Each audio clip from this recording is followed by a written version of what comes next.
बोलो जयकारा बोल मेरे श्री गुरु महाराज की जय। सभी गुरुमुख प्रेमियों से सप्रेम जय सच्चिदानंद। जैसे पतंग,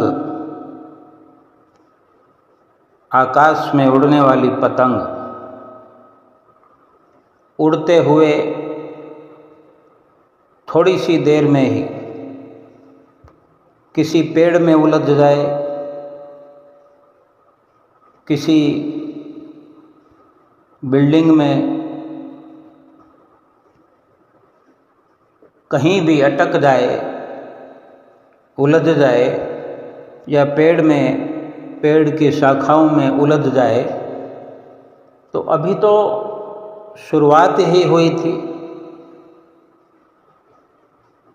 और ऊपर उड़ना बंद हो सकता है। वो आकाश की ऊंचाइयों को तो नहीं छू सकती, नहीं उड़ पाएगी ऊपर, ये सब हम जानते हैं। ऐसे ही हमारी जो सुरति है, हमारा जो तसव्वुर है, ध्यान है, हमारा ध्यान की जो एकाग्रता है, हमने प्रयास के द्वारा, मेहनत के द्वारा, अथक प्रयास करके बेशक हमने शुरुआत की होती है। गुरुमुख प्रेमी जो भजन सुमरन की शुरुआत करते हैं, सुरत को अपनी ऊपर ले जाना होता है, ऊपर उड़ाना होता है, ऊपर जाने का भाव, ऊपर ले जाने का भाव कि ऊपर उड़कर ही जा सकता है। अब चाहे पतंग डोर के साथ बंधी हुई होती है तो एक मर्यादित तरीके से जिसके हाथ में डोर होती है उसी के अनुसार ढील देने से वो उड़ती है। वो चाहे जितनी ऊंचाई पर ले जा सकता है, लेकिन हर वक्त उसको अपनी पतंग कहीं अड़ ना जाए, कहीं उलझ ना जाए, कोई उसकी पतंग को बीच राह में रोक ना ले, पकड़ ना ले। ये ख्याल उस पतंग को उड़ाने वाले को रखना पड़ता है। या फिर पतंग जब कटी हुई होती है, समझने के लिए ये भी ठीक है कि कटी हुई पतंग भी जो आकाश की ऊंचाइयों में जा रही होती है, हवा जब तक उसको चाहे जिस दिशा में भी ले जाए, लेकिन तब तक ही वो ऊंचाई पर उड़ती है, जब तक कहीं अटक ना जाए, कहीं उलझ ना जाए। जरा सी कहीं अड़चन हुई, कहीं उलझने लगी, कोई रुकावट हुई तो उसका उड़ना बंद हो जाता है और फिर शायद उसको वापस धरातल पर आना पड़े। दोनों ही सूरतों में, चाहे कोई उसको उड़ा रहा है तो भी, चाहे वो अपने आप उड़ रही है तो भी, लेकिन कहीं उलझने से बचना बहुत ज़रूरी है। ऐसे ही जीव अपनी सुरत को ऊपर उड़ा करके, उड़ने का भाव ऊपर ले जाना है कि जीव अपनी सुरती को अगर ऊपर ले जाना चाहता है, ऊपर की मंजिलों में ले जाना चाहता है,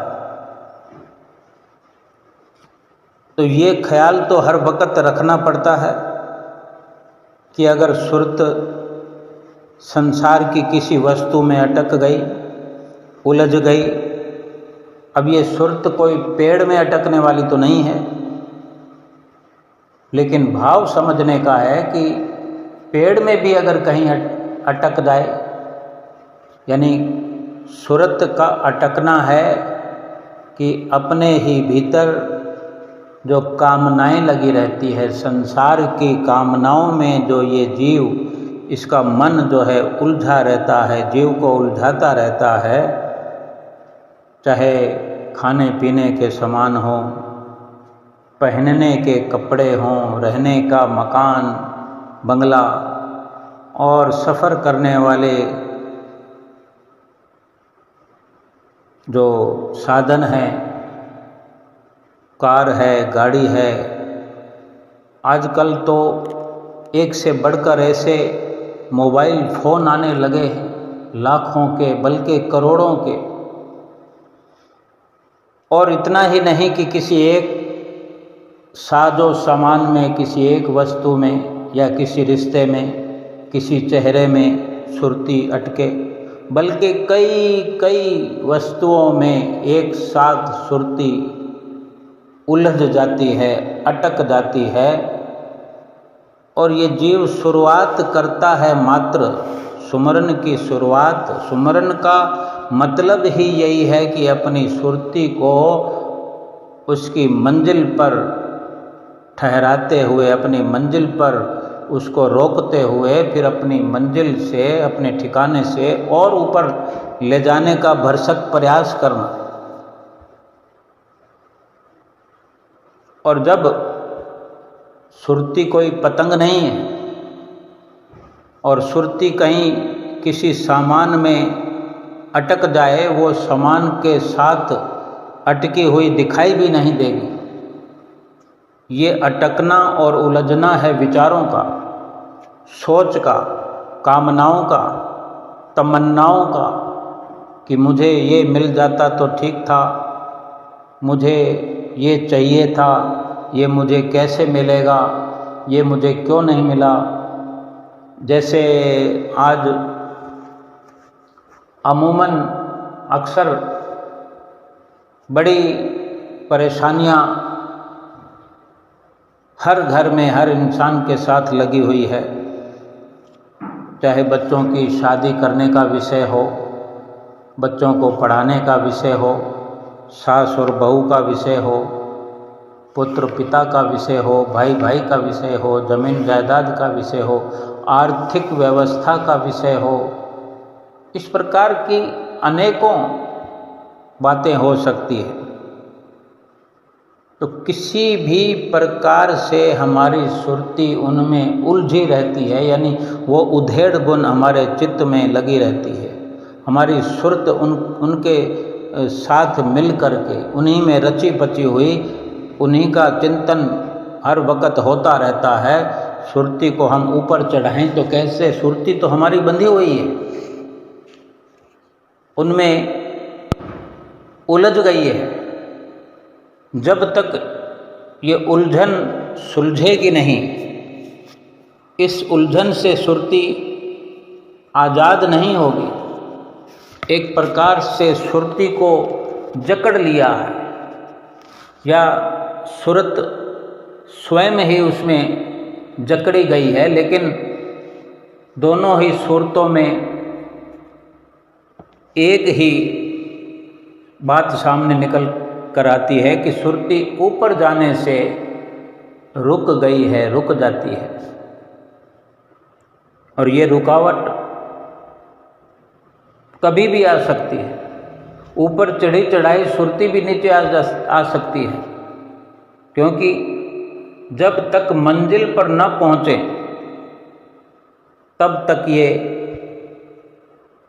डर बना रहता है, ये खतरा बना रहता है। इसकी साज संभार जीव को स्वयं करनी पड़ेगी। ये ध्यान रखना पड़े कि अगर मुझे सुमरन करना है तो मैंने अपनी सुरती को इन सब से, इन सब जंजालों से बचा करके रखना है। और सुरती अगर उलझ गई है तो पहले उसको छुड़ाने का प्रयास करना। एक साथ सब जंजालों से नहीं छूटेगी सुरत। एक एक जंजाल से, एक एक उलझन से सुलझाते हुए, अपने आप को पाक साफ करते हुए, फिर सतगुरु का जो शब्द है उसके सहारे श्वास श्वास सुमरन करते हुए, सतगुरु का ध्यान करते हुए, जब तक सुरती उलझी हुई है, सतगुरु का ध्यान करें। चाहे संसार के सामानों का ध्यान करें, संसार के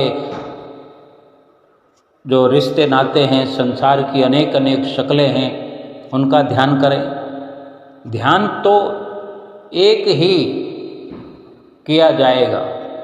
एक समय में सुरत एक का ही ध्यान पक्का कर सकती है, जबकि सुरत संसार के ध्यान में लगी है, संसार के साथ जुड़ी है, संसार के साथ रह रही है, यानी उलझी हुई संसार के साथ में, चाहे वो धन पदार्थ में हो, सोना चांदी में हो, कपड़ों में हो,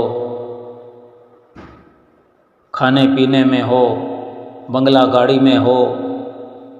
जब तक सुरत छूटेगी नहीं, ऊपर की ओर सफ़र नहीं कर सकती। महापुरुष इसीलिए बार बार समझाते हैं कि सुरत को अपने निज स्थान की ओर अगर पहुंचाना है, अगर सुरत को ऊपर उठाना है, तो सारी रुकावटें हैं, जो सारी अड़चने हैं, उनसे सुरत को छुड़ाना पड़ेगा। और कोई मुश्किल काम भी नहीं है। जिस तरह सुरत को फंसाया है, उसी प्रकार से सुरत को उन बंधनों से, उन उलझनों से छुड़ाया भी जा सकता है। लेकिन अज्ञानता के वश, नादानी के वश आकर के हमने अपनी सुरती को संसार से बांध दिया है। अगर हम नहीं खोलेंगे तो ये बंधन बंधा रहेगा। समझाने के लिए, जतलाने के लिए संत महापुरुष हमें रात और दिन प्रयास करते हैं, अथक प्रयास करते हुए हमें समझाते हैं। ये जो भजन सुमरन करने का हमें रोज़ इशारा फरमाते हैं, रोज़ वचन फरमाते हैं, ये सुरती को आज़ाद करने का बहुत आसान तरीका है। सुरत बेशक उलझी हुई है, सारे संसार में फंसी हुई है, अनेक अनेक कामनाओं में जकड़ी हुई है, लेकिन अगर सतगुरु का दिया हुआ नाम और सतगुरु के नूरानी रूप का ध्यान अगर नित्य प्रति करना हम शुरू कर देते हैं, पूरा प्रयास करते हैं दम खम लगा करके, तो धीरे धीरे हमारी सुरत सतगुरु के ध्यान की ओर आकर्षित होने लगती है। क्योंकि सतगुरु की दया और मेहर, सतगुरु का आशीर्वाद, सतगुरु के बख्शे हुए शब्द के साथ हमें मिला हुआ है। थोड़ी मेहनत तो करनी पड़ेगी, थोड़ा प्रयास तो करना ही पड़ेगा, पुरुषार्थ करना ही पड़ेगा, बाकी सब सतगुरु की दया और कृपा से होता जाएगा। कम से कम बैठने की शुरुआत करनी पड़ेगी, बैठ करके अपने आप को उसी स्थान पर रोकने का प्रयास करना पड़ेगा। अंतर्मुखी अपनी सुरती को करते हुए, जो बाहरमुखी सुरती हमारी हुई है, संसार के सामानों में उलझी हुई है, कभी किसी की याद, कभी किसी की याद, कभी इधर कभी उधर, चारों कोनों में, दसों दिशाओं में ये सुरती फैली हुई है, 7 समुंदर पार तक चली जाती है। कोई लंदन, कनाडा का, अमेरिका का समाचार अगर हम मोबाइल पर देखते हैं, टीवी पर देखते हैं, तो वो सुरती हमारी वो समाचार सुनते सुनते ही वहाँ चली जाती है। जैसे कि हम वहाँ खड़े हो, जहाँ कोई दंगा फसाद हो रहा है, जहाँ कोई हादसा हो रहा है, जहाँ कोई मसला है, कोई समाचार सुन रहे हैं, तो हम सुरत रूप से वहाँ पहुँच जाते हैं। ऐसे ही सतगुरु का ध्यान करने से, सतगुरु के बताए शब्द का सुमरन करने से, बार बार मस्तक पर ध्यान लगाने से हम सुरत रूप में, ध्यान रूप में, मन रूप में सतगुरु के आसपास पहुंच जाते हैं। जब ये सुमरन की बात आती है, सुमरन जो भीतर ही भीतर हमको करना है, तो सुरत को भी जो बाहर जो जहाँ जहाँ सुरत फंसी हुई है उसकी सारी कार्रवाई अंदर हो रही है। आंखें बंद करने पर भी, सतगुरु का ध्यान करने पर भी, नाम का सुमरन करने पर भी, वो सब के सब बाहर जो सामान रखे हुए हैं वो अंदर हमें नज़र आ रहे हैं। बाहर जो लोग रहते हैं उनके चेहरे हमें आंख बंद करके अंदर मस्तक पर महसूस होने लगते हैं, परछाई बन कर के सामने आ जाते हैं। जहाँ जहाँ हमारा ख्याल, हमारी सुरती रात और दिन लगती है, जिन जिन से वातावरण बनता है, जिनसे बातचीत होती है, वही सब ख्याल हमारे अंदर भजन सुमरन करते हुए आकर के खड़े हो जाते हैं। लेकिन इनसे न घबराते हुए जो अपना पूरा मुकम्मल समय बैठ कर के सतगुरु का ध्यान करता है, अथक प्रयास करता है, तो धीरे धीरे ये सब ख्यालात हल्के होते चले जाते हैं और सुरत सतगुरु के नाम में, सतगुरु के ध्यान में आकर्षित होने लगती है। थोड़ी देर रुकती है फिर भागती है, थोड़ी देर रुकती है फिर भागती है। यानी जैसे भागती है वैसे हमने प्रयास करना है, सुरत को पकड़ करके फिर अंतर्मुखी करना है, फिर ये बाहर भागेगी, फिर पकड़ कर अंतर्मुखी करना है। यानी जिस प्रकार ये सुरत बाहरमुखी हुई है, जन्म जन्मांतरों से जो आदत पड़ी है, इस जीवन में भी जो बरसों से यही सब होता आया है, अब अगर उस सुरत को जो इतनी उलझ गई है उसको सुलझाने के लिए थोड़ी मेहनत करनी पड़ेगी। लेकिन इतना मुश्किल नहीं है, क्यों कि हमारे सतगुरु हमारे साथ हैं। अगर सतगुरु का साथ ना हो, सतगुरु का बख्शा हुआ नाम हमें ना मिल गया हो सकता है इस जन्म तो क्या सैकड़ों जन्म भी ये सफलता हमें प्राप्त ना हो और नहीं हो सकती। लेकिन सतगुरु अपने अनुभवों से हमें सचेत करते हैं, अपने अनुभवों द्वारा हमें समझाते हैं, हमारा मार्गदर्शन करते हैं कि किस प्रकार सतगुरु का बार बार ध्यान करने से, सतगुरु का बख्शा हुआ नाम बार बार रटने से और बार बार श्वास श्वास सुमरन करने से, बार बार सहज समाधि लगाने से, बार बार अनहद सुनने से ये सुरत इन्हीं में रम कर रह जाती है।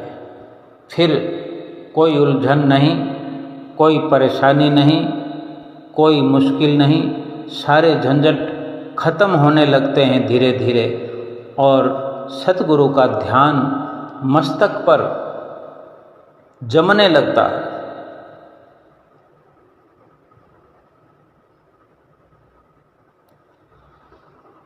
ये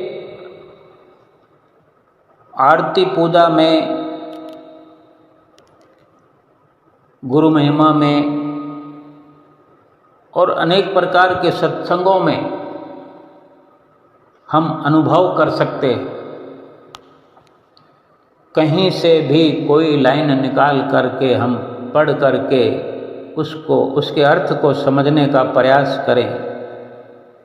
जैसे हम सुबह की श्री आरती पूजा में छंद की अंतिम कड़ी में गुरु जी की महिमा सब मिल गाओ और अभिमान को दूर हटाओ, प्रेम की नदियाँ खूब बहाओ, जोड़ कर कहे छंद यह नंद, स्वामी मेरा परमहंस महाराज, विद्यासागर परम आनंद।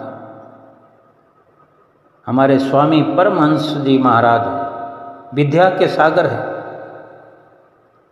परम आनंद का स्रोत है।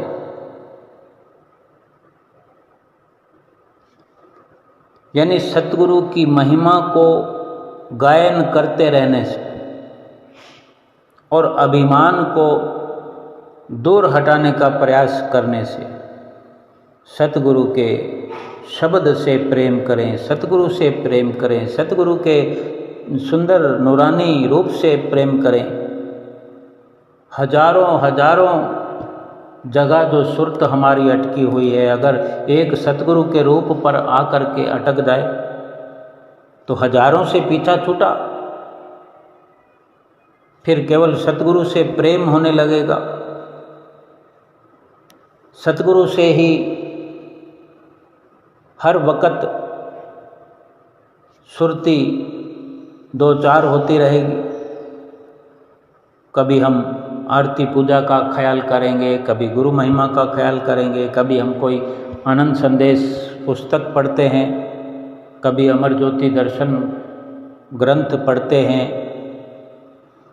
हर प्रकार से ऐसा संभव प्रयास भी हमको करते रहना पड़ेगा। बेशक कहने को सभी कहते हैं, पूरा संसार कहता है, विश्व कहता है, भगवान से प्रार्थना करता है कि भगवान मुझे बचा लो, हे प्रभु दया करो, हे भगवान कृपा करो। कितने ही प्रकार से हम समझ सकते हैं कि कितने ही प्रकार से भगवान से प्रार्थनाएं करते हैं। कभी ये भी सोचा होगा, सुनना तो होगा ही, कि भगवान स्वयं भी प्रेम करने वालों के आगे सब कुछ निछावर कर देते हैं और अपने प्रेमियों से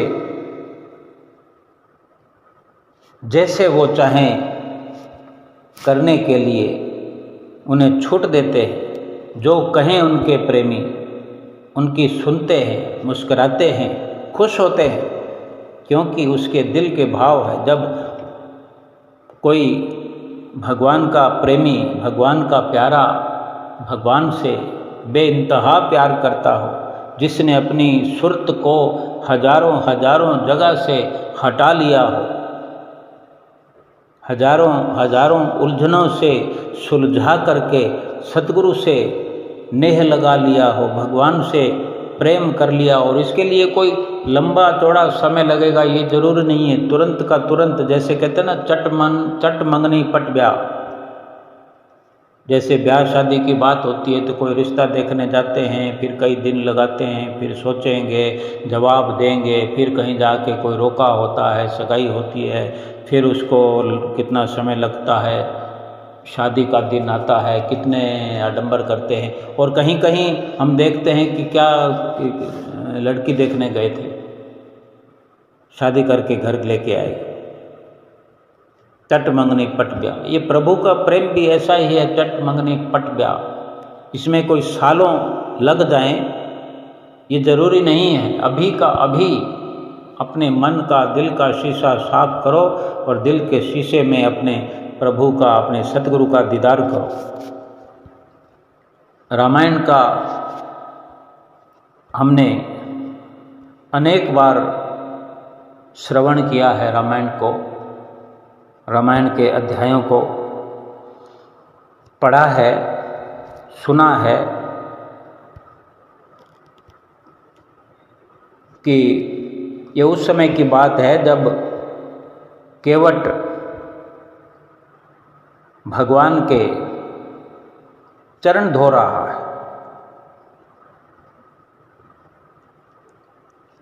बड़ा मनमोहक वो दृश्य था। बेशक हमने टेलीविज़न पर देखा हो, रामायण सीरियल में उसको निभाने वाले, इन दृश्यों को निभाने वाले पात्र कोई भी हों, लेकिन वो अभिनय तो राम और केवट का ही था, भगवान राम का और केवट का था।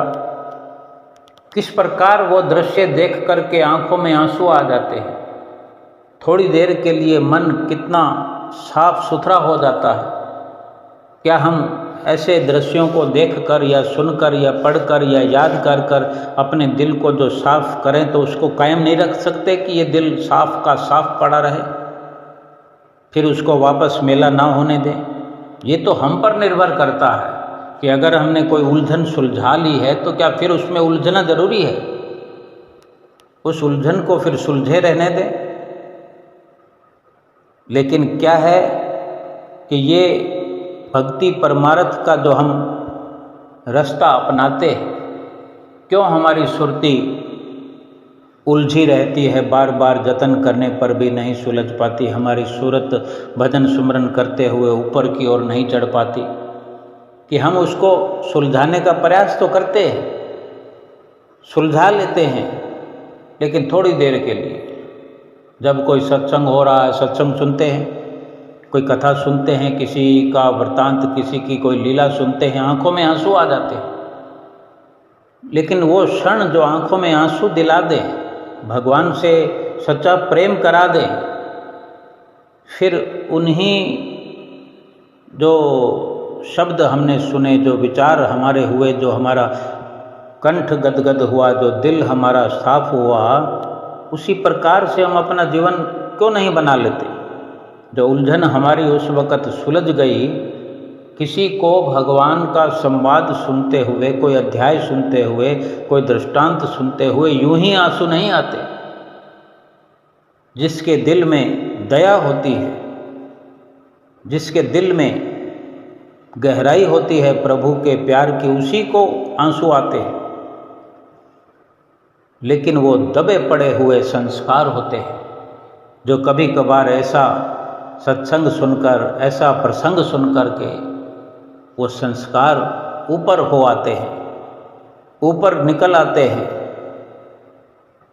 और फिर वो थोड़ी देर के बाद हम वापस अपने उसी ढर्रे पर, पुराने वाले ढर्रे पर आ जाते हैं। हमने तो वही बिजनेस करना है, वही हमने कार्य करने हैं, कोई ठीक प्रकार से नियम नहीं करना, किसी सत्य के संग का कोई असर अपने ऊपर नहीं होने देना। सत्संग में बैठना सत्संग नहीं है, सत्संग में बैठ करके सत्संग के नियम को निभा रहे हैं, लेकिन प्रीत हमारी झूठ के संग है, झूठों के संग है, विचारधारा हमारी झूठों के संग है, झूठे संसार की कामनाओं में रत है हमारी सुरती। जब झूठ से उलझी हुई है तो सत्य का सफर कैसे करेगी ये सुरती? जब झूठ के द्वार पर दस्तक देती हुई सुरती वहीं पच पच के अपना टाइम जाया कर रही है, और झूठे द्वार कहीं खुलने वाले नहीं हैं, और ये सुरत जो है, ये जीव अपनी संसार में अड़ाए हुए उलझाए बैठा है कि यहाँ सुख मिलेगा, यहाँ शांति मिलेगी, यहाँ आनंद मिलेगा, यहाँ जीने का मकसद मिलेगा, यहाँ मंजिल है, यहाँ लाभ है, यहाँ प्रभु का दीदार है। चाहे मंदिर गुरुद्वारों में कहीं भी जाकर के बैठे रहें, 24 के 24 घंटे बैठे रहें, प्रभु के द्वार पर बैठे रहें, दरबार में बैठे रहें, कुटिया में, आश्रम में बैठे रहें, लेकिन सुरती हमारी कहाँ है? सुरती झूठ का संग कर रही है, सत्य वाली मंजिल नहीं मिलेगी। सुरत जब सत्य का संग करेगी, हमारा ध्यान जब सत्य की ओर आकर्षित होगा, फिर चाहे संसार में पड़े रहे, चाहे कैसा भी काम करते हो, गरीबी में हो, अमीरी में हो, गोरे हों, काले हों, पद प्रतिष्ठा हो ना हो, ऊंची जाति में हो, नीची जाति में हो, हमारी सुरत जो है, हमारा ध्यान जो है, हमारा तसव्वुर जो है, सत्य का संग करता हो, सत्य का व्यवहार अगर हम करते हो, यानी जीव ने अपनी सुरती को झूठ से छुड़ा लिया है, संसार से मुकम्मल आज़ाद करा लिया है। थोड़ा सा इशारा करने की देर है, ये सुरती ऊपर के आकाश में, ऊपर की मंजिलों में ऐसे उड़ान भरेगी कि सारे दुख दर्द, सारी परेशानियां, सारे मलाल खत्म हो जाएंगे। और ऐसा विचार आएगा कि 50 साल हो गए, ऐसा सुख, ऐसा आनंद, ऐसी शांति नसीब नहीं हुई जो आज हो रही है। और ऐसा फिर रोज होगा, रोज का रोज होगा, क्योंकि हमने अपना जो विचार बदल लिया है, हमारी सोच बदल गई है। हम वहीं पर रह रहे हैं, उन्हीं लोगों के साथ रह रहे हैं, उन्हीं लोगों के साथ व्यवहार कर रहे हैं, लेकिन भीतर ही भीतर से हमने झूठ का जमावड़ा जो था, विषय विकारों की जो काई जमी हुई थी, उसको साफ कर दिया है, उसको निकाल दिया है। जब जब भी अवसर मिलता है सत्संग में, सत्संग के प्रसंग सुनते हैं, तो ऐसा दृढ़ निश्चय करें कि मैं भी ऐसा बनूंगा, मैं भी ऐसी बनूंगी। कोई सुमरन का दृष्टांत आता है कि किसी ने सुमरन करके प्रभु को पा लिया, किसी ने प्रभु के साथ कोई प्रेम वार्ता करके प्रभु से वरदान पा लिया, तो हमारे अंदर भी वो जिज्ञासा आती है, लेकिन दृढ़ संकल्प की कमी के कारण वो थोड़ी देर में ही वो झिलमिलाहट बंद हो जाती है, और फिर वहीं के वहीं हम ढाक के 3 पात वाली बात वहीं के वहीं खड़े नजर आते हैं। लेकिन सत्संग में ये जो प्रसंग सुनाए जाते हैं, सत्संग का जो ऐसा अवसर नसीब होता है, वो इसलिए होता है कि ये जीव लाभ उठाए, ये गुरुमुख फायदा उठाए, अपने जीवन को सफल बनाए, अपनी सुरति को पाक साफ करे, किसी भी प्रकार से प्रभु से अपना रिश्ता खास बनाए। तो संसार भर के रिश्ते तो बनाए बैठा है जीव, लेकिन प्रभु से अपनी दूरियां बढ़ा रहा है। जितनी अकल और बुद्धि अपनी चला रहा है, उतनी ही प्रभु से दूरी बढ़ाता चला जा रहा है। ये सफलता नहीं, ये इस जीवन का लक्ष्य नहीं है, लक्ष्य से बल्कि दूर होता चला जा रहा है। प्रसंग जो केवट का और भगवान श्री रामचंद्र जी महाराज का है कि उस दृश्य की बात हम कर रहे हैं, चर्चा कर रहे हैं कि वो कितना प्यारा, मन को लुभाने वाला दृश्य था कि भगवान का एक पैर धोता है, केवट जो चरण धो रहा था भगवान के, उसको जो नाव में चढ़ाना है कि भाई आपके पाँव में ना जाने क्या है जो मेरी ये नाव है, कहीं छू मंतर हो गई तो। अब ये कितना उसका प्यारा भाव है। उन्हीं प्रभु श्री रामचंद्र जी महाराज की प्रेरणा ही उसे मिल रही है, उन्हीं की प्रेरणा से प्रेरित होकर ही वो बोल रहा है, वो कह रहा है। भगवान श्री रामचंद्र जी महाराज को कुछ कह सके कोई, किसी की मजाल है? कोई पूर्वले संस्कार उदय हुए, अब वो यहाँ जो कर्म क्षेत्र में पिछले संस्कार को, पिछले प्रारब्ध को जो अपना बढ़ा रहा है, उसका लाभ उठा रहा है, अपने क्रियमान कर्मों से निष्काम कर्म करते हुए एक भोले भाव से चरणों को धो रहा है, तो एक पांव भगवान का धोता है और उसे निकाल कर कठौती से बाहर रख देता है, और जब दूसरा धोने लगता है तो पहले वाला पैर गीला होने से, जमीन पर रखने से धूल भरा हो जाता है। भगवान को कहता है कि आप ऐसे अगर इन्हीं पाँवों को लेकर के मेरी नाव में चले तो मेरी नाव छूमंतर होगी, पहले आप पाँव धुलवाइए। अब इसी भाव से वो भगवान के पाँव धो रहा है। भला किस किस को मौका मिलता है भगवान के पाँव धोने का, चरण धोने का?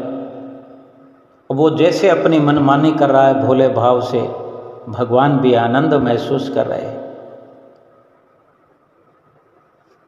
तो जैसे ही पाँव धो करके पाँव को छोड़ेगा तो पाँव तो नीचे रखा जाएगा, फिर मिट्टी में धूल में भर जाएगा, फिर वो धूल वाला पाँव नहीं अपनी नौका में रखने देना चाहता।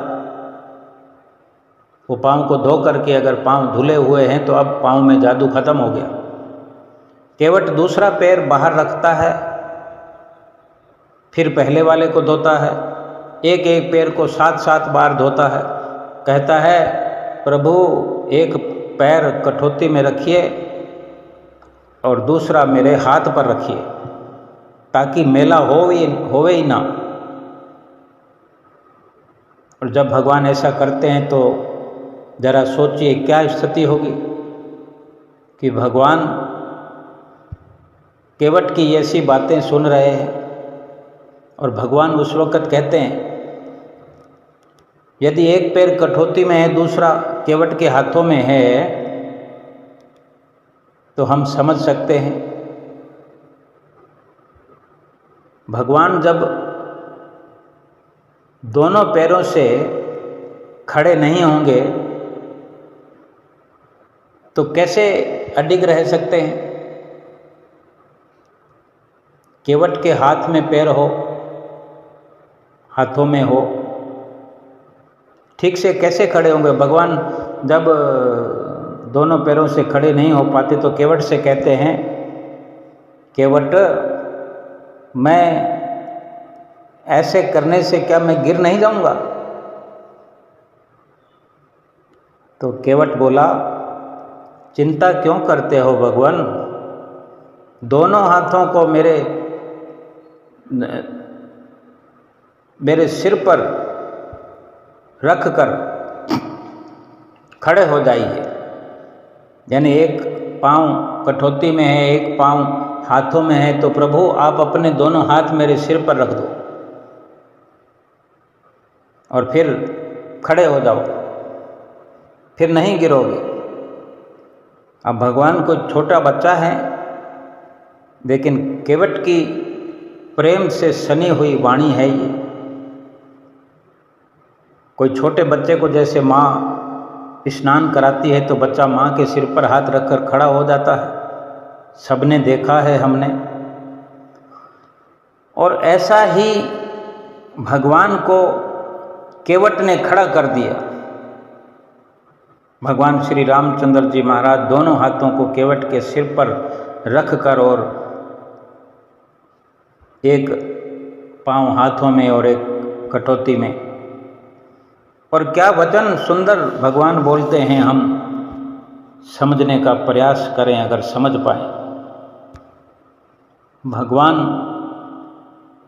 केवट से वचन फरमाते हैं, केवट भैया क्या सुंदर वचन फरमाते हैं कि केवट भैया मेरे अंदर का जो अभिमान था ना, भगवान कह रहे हैं ये कि मेरे अंदर का जो अभिमान था आज टूट गया। यकीन नहीं होता, बार बार कहना पड़ रहा है कि ये भगवान श्री रामचंद्र जी महाराज कह रहे हैं कि केवट मेरे अंदर का अभिमान आज खत्म हो गया। तो केवट भी बोलता है प्रभु ये क्या कह रहे हो आप और अभिमान। तो भगवान फिर कहते हैं, भगवान बोले सच कह रहा हूँ केवट, अभी तक मेरे अंदर अभिमान था कि मैं भक्तों को गिरने से बचाता हूँ, पर आज मुझे पता चला कि भगत भी भगवान को गिरने से बचा सकता है। अब ये कुछ केवट की बातें, कुछ भगवान के वचन, हमारी समझ से परे की बात है। क्या केवट ने कहा, क्या प्रभु श्री राम ने कहा, लेकिन दोनों तरफ से सच्चा हार्दिक निश्चल प्रेम है। कितनी देर लगी भला प्रभु का प्यार पाने के लिए, मन को साफ ही तो करना है। भगवान को, भगवान के चरण भी हाथों में रख लिए, भगवान के कर कमल भी अपने सिर पर रख लिए, दूर से आशीर्वाद मिल जाए तो भक्त गद गद प्रसन्न हो जाते हैं, मालामाल हो जाते हैं। साक्षात दोनों हाथों को अपने सिर पर रखवा लिया। और दृष्टांत तो कितना लंबा है, किसी भी नजरिए से, किसी भी प्रकार से हम पढ़ते हैं, सुनते हैं, आंखों में आंसू आ जाते हैं। ये कोई मुश्किल बात नहीं है। आज हम सतगुरु के दीवाने हैं, सतगुरु के सेवक हैं। क्या हम सतगुरु से इतना प्यार नहीं कर सकते? क्या अपने भीतर ही भीतर अपने सतगुरु का ध्यान नहीं कर सकते? जो सतगुरु से सुनते हैं, कानों में प्रवेश होते हैं शब्द, उनको दूसरे कान से बाहर जाने नहीं देना है। उन पर मंथन करने की ज़रूरत है और उस पर अमल करने की ज़रूरत है। जो कहा सतगुरु ने उसको हमने सत सत करके मानना है। अक्षर अक्षर सतगुरु की वाणी को अमल में लाना है। अनेक अनेक बातें सतगुरु हमसे कहते हैं। अब किस किस बात की लिस्ट बनाएंगे? लिस्ट बनाने की जरूरत नहीं है। किसी भी एक वचन से हम शुरुआत कर दें। सर्वप्रथम तो जो हमें रोज़ के रोज़ वचन सुनाते हैं, 5 नियमों की पालना की बात, 2 घंटे भजन अभ्यास की बात, मोटे रूप से शुरुआत करें। 2 घंटे सुमरन अगर कह दिया गया है तो 2 घंटे सुमरन हम बैठ गए, हमने कर लिया, इतना ही नहीं है ये। इस 2 घंटे के सुमरन में क्या का क्या हो सकता है? 2 घंटे बैठ करके सोचो, 2 घंटे में 2000 श्वास हमारे समर्पण हो रहे, 2000 श्वास पर डे। अगर 24 घंटों में रोज़ हम 2 घंटे सुमरन करते हैं तो 1 घंटे में 1000 श्वास हमारा खर्च होता है। और 2 घंटे में 2000 श्वास, 2000 श्वास हमने सतगुरु के हवाले कर दिए, सतगुरु के पास हमने जमा कर दी।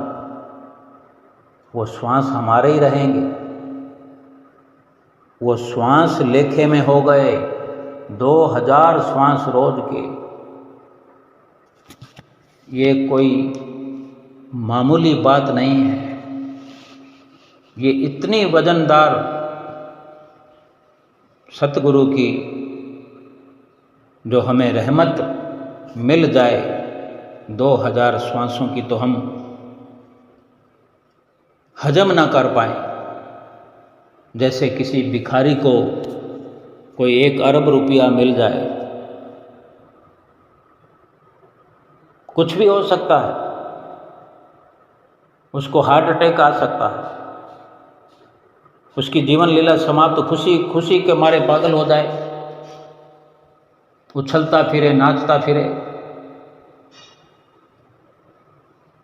ऐसे ही ये 2000 श्वास जो हैं 2 घंटे के रोज, और एक श्वास की कीमत का हम अंदाज़ा भी नहीं लगा सकते, गिनती नहीं लगा सकते कि कितनी कदर कीमत है उसकी। और हम कहाँ अपनी सुरती को उलझाते फिरते हैं किसी लाख रुपए के सामान में, किसी मिट जाने वाले रूप में। संसार के रूप सब मिटने वाले हैं। किसी रूप में अपनी सुरती को उलझाए हुए हैं, किसी मकान में, किसी बिल्डिंग में। कोई मकान पसंद आ जाता है तो रात और दिन सपने लेते रहते हैं कि वो मकान लेना। कोई दुकान पसंद आ जाए, कोई रिश्ता पसंद आ जाए, कोई बाइक पसंद आ जाए, कोई गाड़ी पसंद आ जाए, कोई मोबाइल पसंद आ जाए, और चलते कुछ भी पसंद आ जाता है। किसी का देख लिया अपने साथ में मिलने जुलने वाला का कि उसने ये वस्तु लिए है, ये सामान लिया है, तो मुझे भी लेना। चाहे छोटा बच्चा हो, युवा हो, बुजुर्ग हो, यही सब सुरती की उलझन यही है। सुमरन में सफलता ना मिलने का कारण यही है। संसार भर के दुख हमारे गले पड़े हुए हैं, इसका कारण भी यही है। संसार के हर छोटे बड़े काम के लिए हमें परेशानी है, इसका कारण भी यही है कि जहाँ सुरती को हमने लगाना चाहिए वहाँ ना लगा करके, यानी सत्य में सुरती को ना लगा करके झूठ में लगाया हुआ है। सत्य का संग किया नहीं है, और जब तक सत्य का संग करेंगे नहीं तो ये समझ में आएगा नहीं। और जब सत्य का संग हो जाएगा फिर भगवान से प्रेम होने में कोई समय नहीं लगेगा, भगवान से बात करने में कोई देर नहीं लगेगी, भगवान को अपना हुआ अपना बना हुआ देखने में भी कोई समय नहीं लगेगा। हर वक्त रोम रोम से आवाज़ आएगी कि मैं तुम्हारे साथ हूँ। प्रभु की ये आवाज़ आएगी, सतगुरु की ये आवाज़ आएगी। हम सतगुरु से अगर प्यार करते हैं, अगर हम समझते हैं कि निराकार रूप भगवान ही सतगुरु का साकार रूप लेकर इस दुनिया में आए हैं, तो उनके वचनों की पालना करना हमारा पहला लक्ष्य होना चाहिए। अपनी सुरती को उन्हीं के साथ बांध दें, उनके वचनों के साथ बांध दें, उनके दर्शन के साथ, उनके ध्यान के साथ बांध दें, उनकी संगत के साथ बांध दें। यानी सुरती सतगुरु का ध्यान करे, सतगुरु का वचन पालन करे, सतगुरु का स्मरण करे, सतगुरु की संगत करे, सतगुरु ही सतगुरु नजर आए। उठते बैठते खाते पीते जागते सोते कुछ देखने की तमन्ना ही बाकी नहीं रहेगी। जब कुछ और देखने की तमन्ना ही ना रहे तो समझो सतगुरु से प्यार हो गया। जब सब ओर से सुरती हट जाएगी तो सतगुरु के चरणों में लग जाएगी, फिर सुमरन का लाभ होगा। ये सुरत ऊपर की ओर उड़ने लगेगी, ये सुरत अपनी निज मंजिल पर पहुँचते पहुँचते पहुँच जाएगी। ये आत्मा और परमात्मा का मेल करने का यही रास्ता है। अपनी सुरत को संसार के बंधनों से छुड़ा करके, संसार से पूर्ण रूप से हटा करके, संसार के सामानों को छोड़ना नहीं है। सभी वस्तुओं का बढ़िया से बढ़िया, अगर प्रारब्ध में हमारे बढ़िया से बढ़िया खाना लिखा है तो हमें मिल रहा है तो खाएं। बढ़िया से बढ़िया कीमती वस्त्र भी अगर पहनना लिखा है, अगर प्रारब्ध हमें मिल रहा है, कुदरत हमें पहना रही है तो पहने, लेकिन उनसे लगाव ना हो, सुरती उनमें उलझे नहीं कि मैं किसी को ये कपड़े पहन के दिखाऊं, मेरे से बढ़िया कपड़े किसी के पास नहीं है, मेरे से बढ़िया गाड़ी किसी के पास नहीं है। मैं किसी को दिखाने के लिए, किसी के आगे पेश करने के लिए, अपना डंका बजाने के लिए ये सब न करूं। और ना ही सुरती में ये आए कि मैं बहुत बड़ा भक्त हूँ, मैं भजनीक हूँ, मैं सतगुरु का प्यारा हूँ, दिखाने की ये भी ज़रूरत नहीं है।